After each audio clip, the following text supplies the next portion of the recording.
Welcome to the Global Home Inspector School Training Program Overview.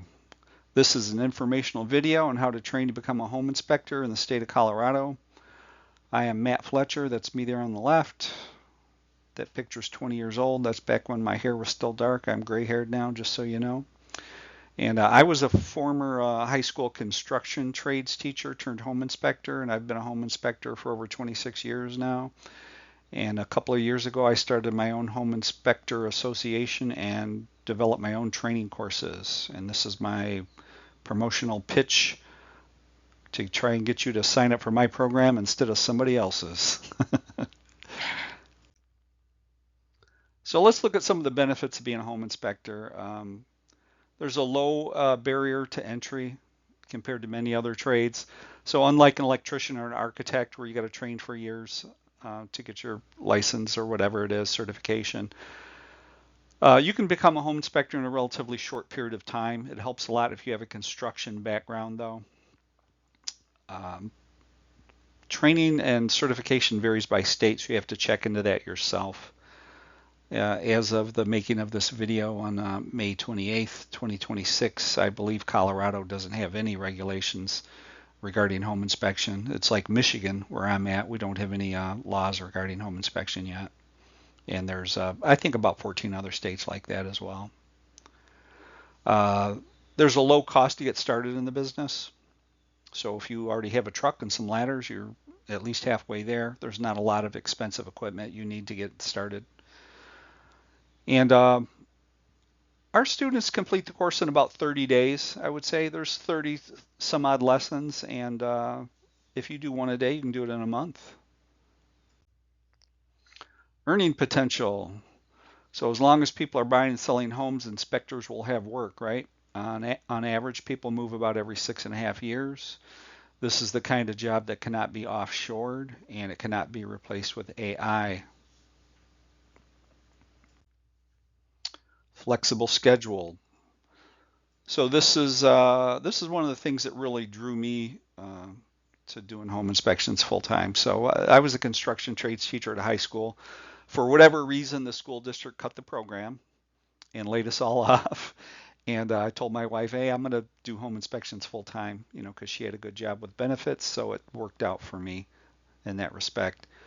Um, I've always been a real estate investor. So if I buy a house to fix up and flip, sell, I can take a little time off from home inspections to get the work done on the house. And then when I'm done with it, I can get it rented out or sell it or whatever I'm going to do, and then go right back to doing home inspections again.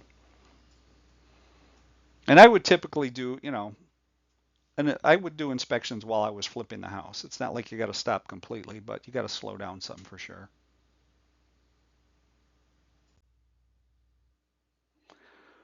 So let's talk about the training program. Like I said, I was a high school construction teacher. I have a master's degree in teaching and additional certification in the state of Michigan to teach construction trades. So in my class, my students and I built a real house. And in this picture below, um, the students are observing as a foundation contractor poured the footings for our foundations. In our lessons, not only will you learn how to inspect the building, but you will learn how it is built and why things are done the way they are. Things have changed over the years. Codes change, practices change, so we cover that in our curriculum.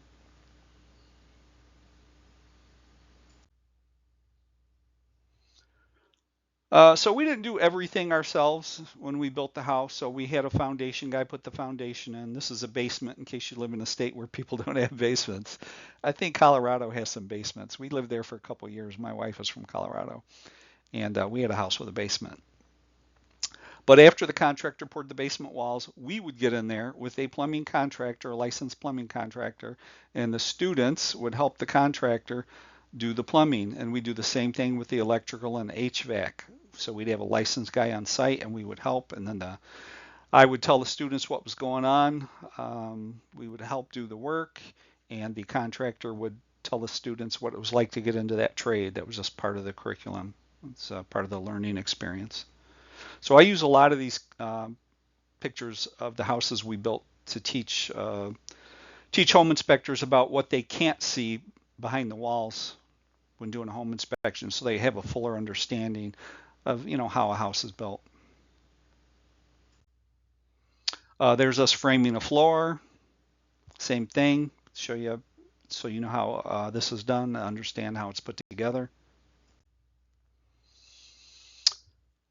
This is our cement contractor, I should say concrete contractor, that came back to do the porch for us. So he's pouring a slab there, but you can see this vapor barrier here that he's put up against the walls there. And they didn't always do that in construction. That's a new wrinkle, so that's one of the things you will learn in our curriculum, and I'll show you why. So this is an actual inspection picture I took from a crawl space, and this is the rim joist. So the vapor, and that's the slab right there, the concrete slab, so you know what you're looking at.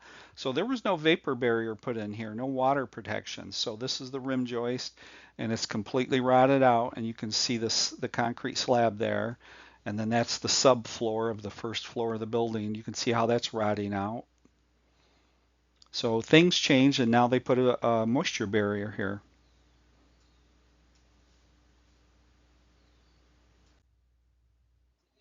Here's another good home inspection picture that I took.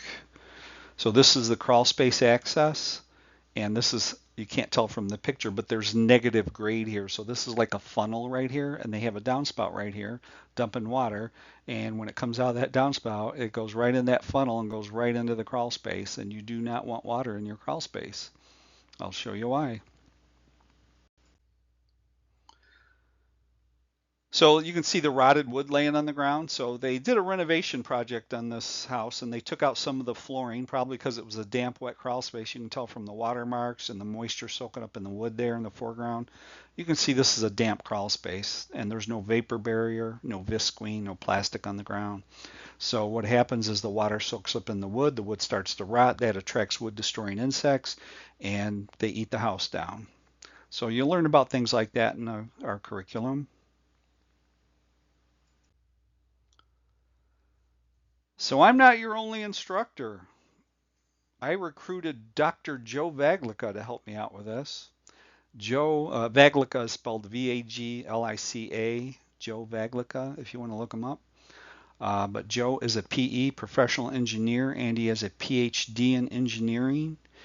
And Joe has taught here in the Detroit area at Macomb Community College, construction courses, by the way, at the University of Detroit and Wayne State University, where he is the chair of the construction management program. So Joe helped start that program. He helped develop the curriculum, and he is now the chair of the program, and he teaches, I think, 3 or 4 of the classes part-time.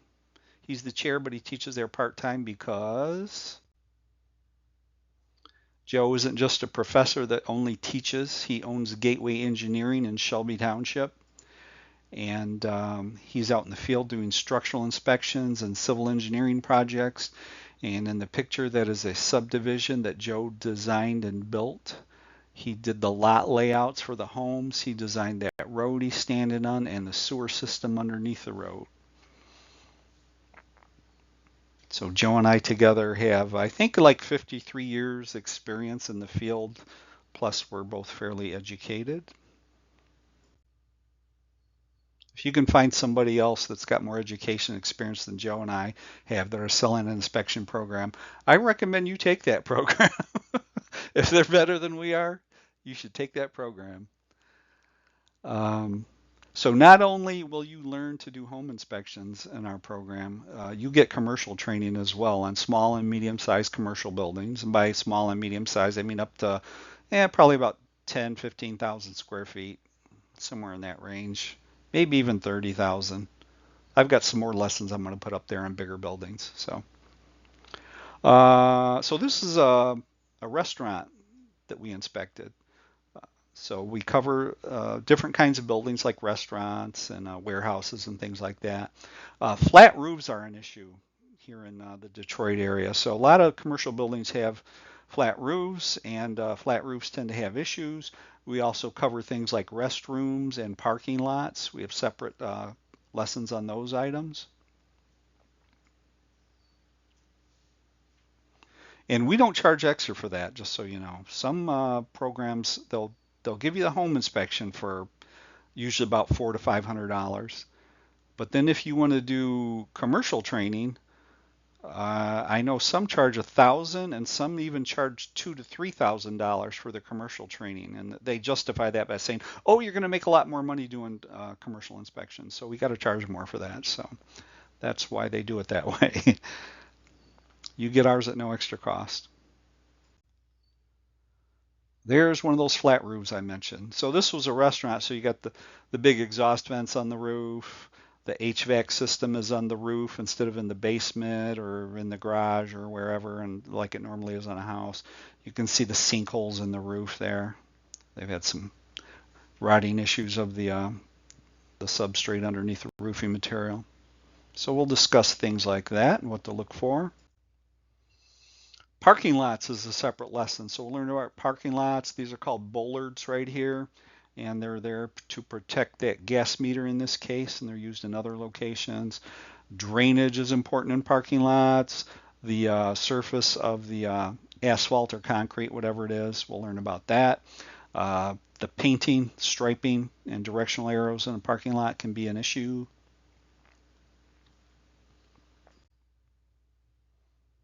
Restrooms in commercial buildings. So you're going to learn about ADA, Americans with Disability Acts, bathrooms and access.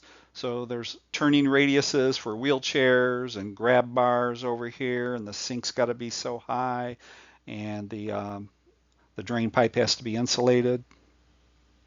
You'll learn about that. Sewer scopes. So believe it or not, we also have a pretty extensive lesson on sewer scopes for the price of $450. Like I said, we don't charge anything extra for any additional training. We're going to give you everything you need to know to get started. So sewer scopes are pretty standard in and commercial inspections now. So if you complete our course and it looks like things are going to work out for you, instead of farming out your sewer scope work to a plumber or whatever, like I used to do, I recommend you go out and buy a sewer camera as soon as you can. And the prices have come down. The last rigid camera I bought, I paid $3,600 for. I just ordered a Vivo. Well, I got it in the mail. I got two of them, and it was $600 delivered to my house, and I'm pretty impressed with it so far. I've used it 3 or 4 times, and I read the reviews, and pretty good reviews. And I talked to a plumber who had one, and he was pretty happy with his. So I recommend if you're going to stay on home inspections, you get a sewer camera as soon as possible, because you can increase your income by, I'd say, $15,000 to $25,000 just doing sewer scopes. And some guys even just specialize in sewer scopes. I've known guys that gave up their home inspection business just to do sewer scopes. We usually charge 175 for a sewer scope here in the Detroit area. That's with a home inspection, and as a separate thing where you go out just to do a sewer scope, usually about 250. And I know in some cities they get $400 and $500. We can't get that much here for whatever reason. I don't know why. So we also teach you how to market your sewer scope business. So when I got my first sewer camera, I did them for free, so that realtors would say, "Oh, you got a sewer camera? Oh, you're doing it for free." And then oh, this guy's got his own sewer camera. We don't have to deal with the plumber anymore, because it's a whole separate issue trying to get the plumber there at the same time as the home inspector, to make the realtor's life easier. So if you got your own sewer camera, um, realtors will refer you business just because you have that sewer camera. And our sewer scope lesson has, I think, 15 videos, a few dozen pictures, and you will have a solid understanding of how to sewer scope when you get done with our program.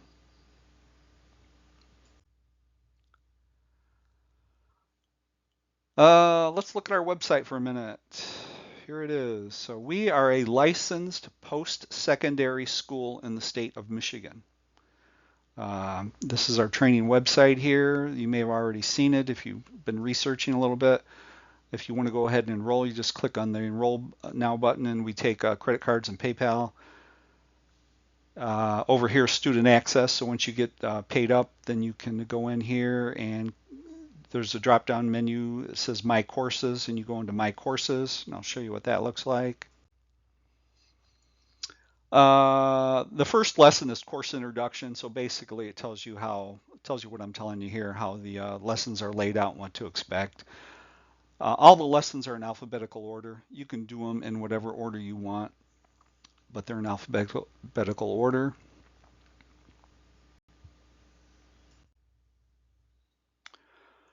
So the lessons are usually dependent on the lesson. It's usually between like 6, 7,000, 8,000 words, which is about, I'd say, 15 to 20 pages of text. And there's a lot of pictures and there's a lot of videos. People really like the videos. Everybody raves about, oh yeah, the video helped me understand. So we have good videos and we're working on more. We're always making improvements. You need to get an 85 to pass, which is a B plus. But most people get that the first time. Rarely does someone not get an 85. And you know what? You can take it over. If you don't get your 85, you can take the lesson over. The quizzes are primarily true and false, multiple choice, and something we call hotspots, which is basically a picture and then there's a little dot there and it says, do you know what this is? And then you click on it and it's, a pressure gauge and a boiler or whatever it is, just to reinforce the information that you just learned. At the end of every quiz, there's 2 essay questions. So the first essay question says, what do you think of the lesson and how could we improve it? Do you have any recommendations on how we can improve it? And that's worth one bonus point.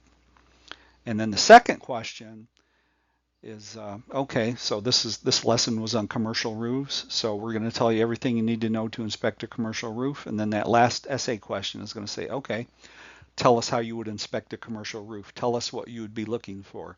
Use the words, the vocabulary words that we just taught you in your answer.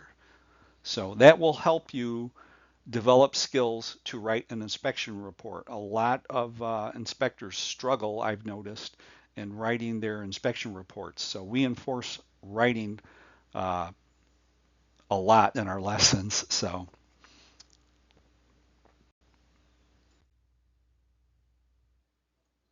I took this picture here. That's one of I've taken 1,000,000 photographs, I've estimated, in my 26 years of inspecting and construction projects we did. And this is my favorite picture. So I was a judge at a shed building contest, and this whole team was wearing shirts like that. The road to success is always under construction.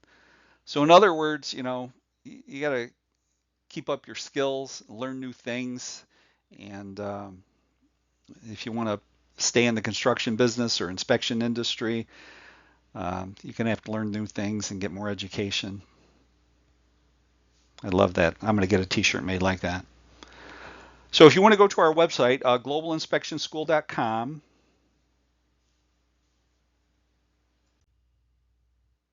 there's our logo.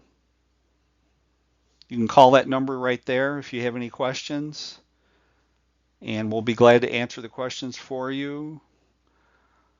If you don't want to talk to us because you think we're going to put the hard sell on you, we're not going to do that. But if you don't want to talk, if you just want to email, you can email us at globalinspectionschool@gmail.com. globalinspectionschool@gmail.com.